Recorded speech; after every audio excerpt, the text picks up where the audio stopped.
She had been dead for 2 months. They dug her up anyway. Her heart was cut out and burned. The ashes were mixed with water and given to her dying brother to drink. He died 2 months later. This happened in 1892, in America, on a farm like any other. Hey, I'm Raven from Gravetide Studios. What gets me about this story isn't the ritual. It's the father. George Brown watched consumption take his wife, then his eldest daughter, then his youngest daughter. And when the neighbors came to him and said, "One of them is doing this. One of them is a vampire. Let us dig them up," he didn't believe it. Not for a second. But he said yes anyway, because his son was dying and he had nothing left. That detail has stayed with me since I first read it. This episode is about Mercy Brown, but it's really about what people do when they're out of options and out of time. In the late 19th century, Exeter, Rhode Island was the kind of place people left. The Civil War had taken the young men. The railroad had taken the rest. What remained was a small cluster of farming families scratching a living from soil that was more rock than earth. Neighbors were few and far between. The nearest town was a long ride away. When something went wrong in Exeter, you dealt with it yourself. The Brown family had farmed this land for years. George Brown, his wife Mary Eliza, and their children. By the early 1880s, they were exactly the kind of family this corner of Rhode Island was built on. Quiet, hardworking, unremarkable. Then the sickness came. They called it consumption because of what it did. It consumed you, slowly, from the inside. A cough that would not leave. A fever that came and went for months, sometimes years. Weight dropping away until the person in front of you was barely recognizable. The skin turning pale and thin, the eyes sunken and too bright. And then, eventually, always, death.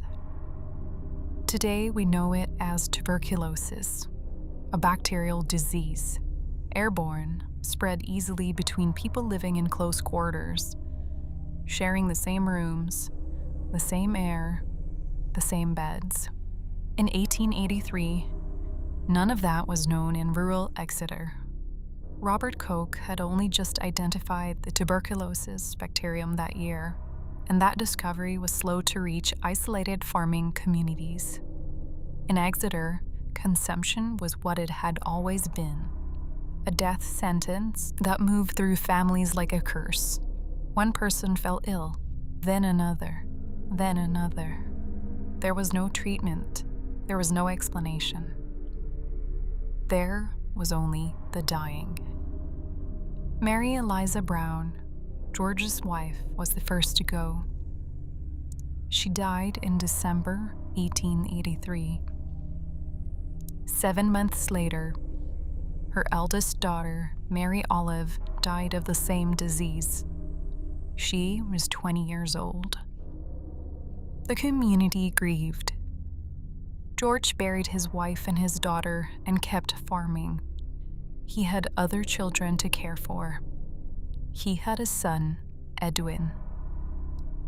And he had his youngest daughter, Mercy Lena, who everyone called Lena. She was 18. For several years, the family held together. Edwin grew into a young man and eventually left Exeter to find work. Mercy stayed. Then Edwin came home sick. And not long after, Mercy got sick too.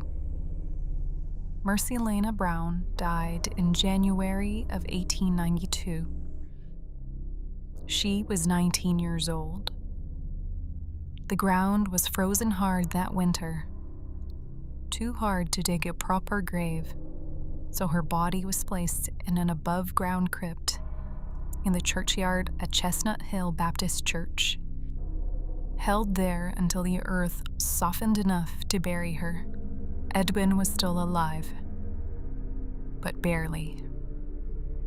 The people of Exeter had watched the Brown family for nearly a decade.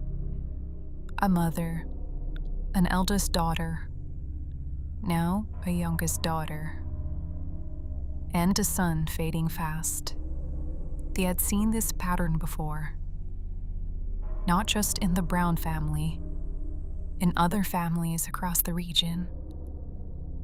One death, followed by another, and another. The disease moving through a household until there was no household left. And they had an explanation for it. One of the dead was not at rest. The belief had roots that ran deep, back through European folk tradition, carried across the Atlantic by immigrant communities over generations. When a person died of consumption and others in the family began to die too, it meant the corpse was still active, still feeding, rising from the grave at night to drain the life from the living. Not a monster, not a stranger, a family member, someone you had loved. The only way to stop it was to find which of the dead was responsible and destroy the heart. By early 1892, the neighbors came to George Brown with a request. Let us exhume the bodies. Let us check. His son was dying. If there was any chance at all, that this could save Edwin, shouldn't he at least look? George Brown did not believe in vampires. He said so. The record is clear on that. He said yes anyway. On March 1892, a group of men entered Chestnut Hill Cemetery in Exeter, Rhode Island. George Brown was not among them. He could not bring himself to watch.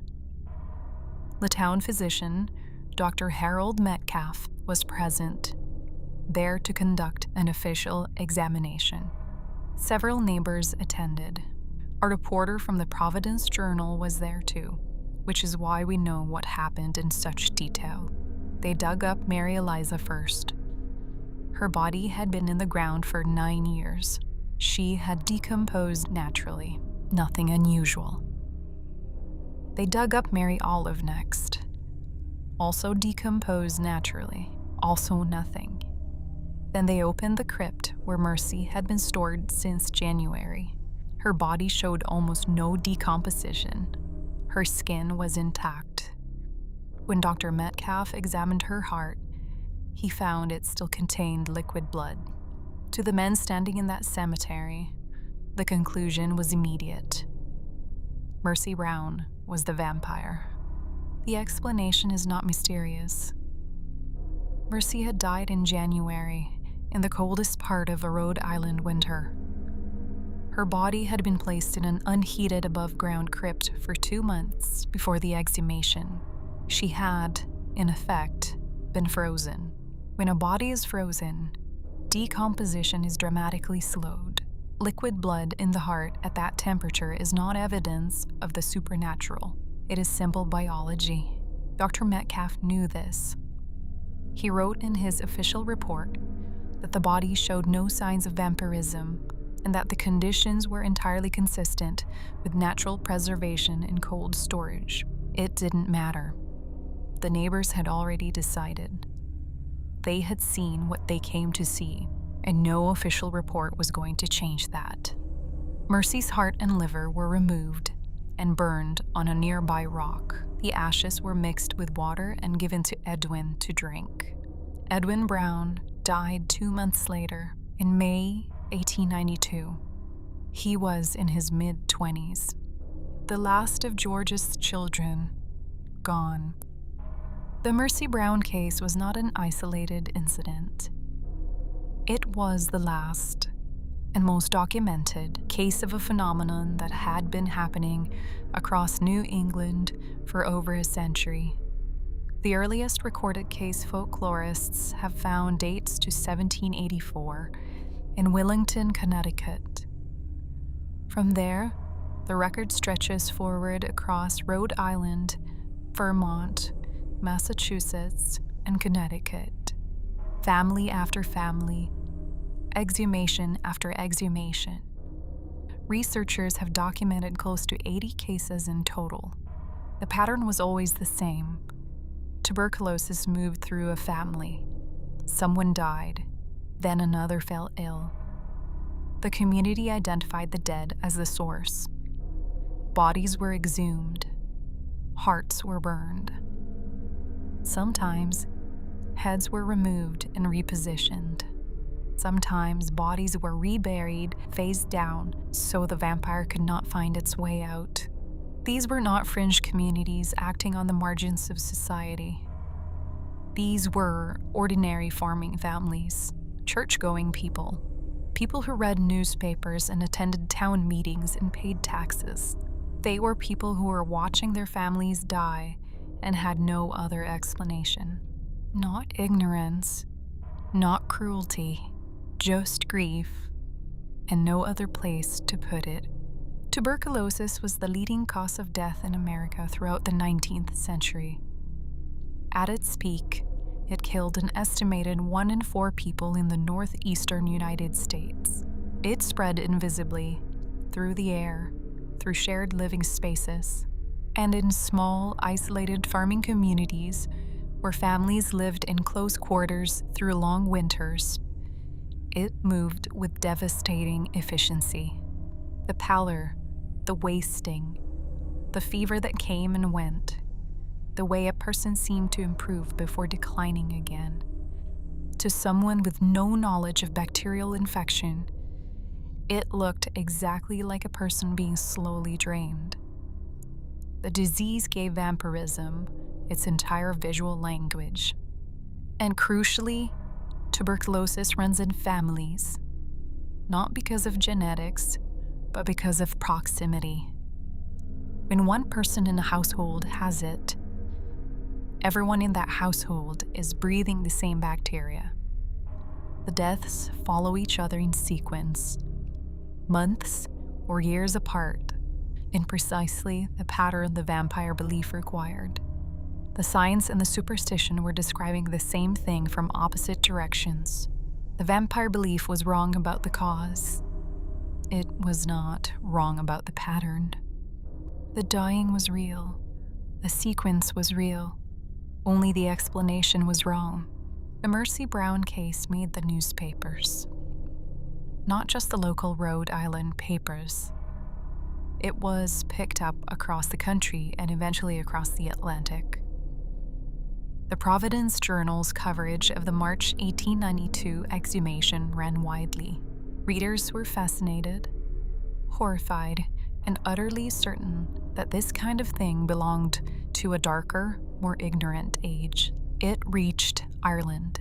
When Bram Stoker died in 1912, researchers going through his papers found newspaper clippings about the Mercy Brown case among his notes for Dracula, a novel he had published in 1897, 5 years after Mercy's exhumation. In Dracula, a young woman named Lucy Westenra dies of a mysterious wasting illness. Her body is exhumed. She is found unnaturally preserved. Her heart is staked and removed. Whether Stoker drew directly from Mercy Brown or arrived at the same images through parallel research is not certain. What is certain is that the story of a 19-year-old girl from Exeter, Rhode Island, was sitting in the files of the man who gave the world its most enduring vampire. George Brown outlived almost everyone. He survived his wife, his eldest daughter, his youngest daughter, and his son. He lived until 1922, dying at 80 years old on the same farm in Exeter where he had buried them all.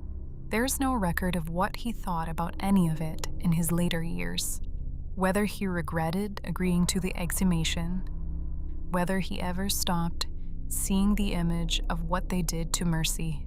He didn't believe in vampires. He said so, clearly, at the time, and still, he let them dig her up. That is the thing about the New England vampire panic that stays with you when the supernatural explanation falls away. These were not cruel people. They were not ignorant in any simple sense of the word. They were people facing something they could not explain, watching everyone they loved disappear, and reaching for the only framework that offered any possibility of control.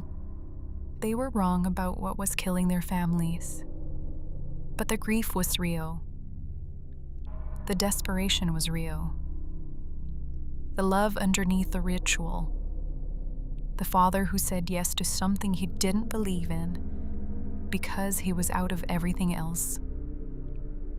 That was real. Mercy Brown has been in the ground in Exeter, Rhode Island, since the spring of 1892. Her gravestone is still there.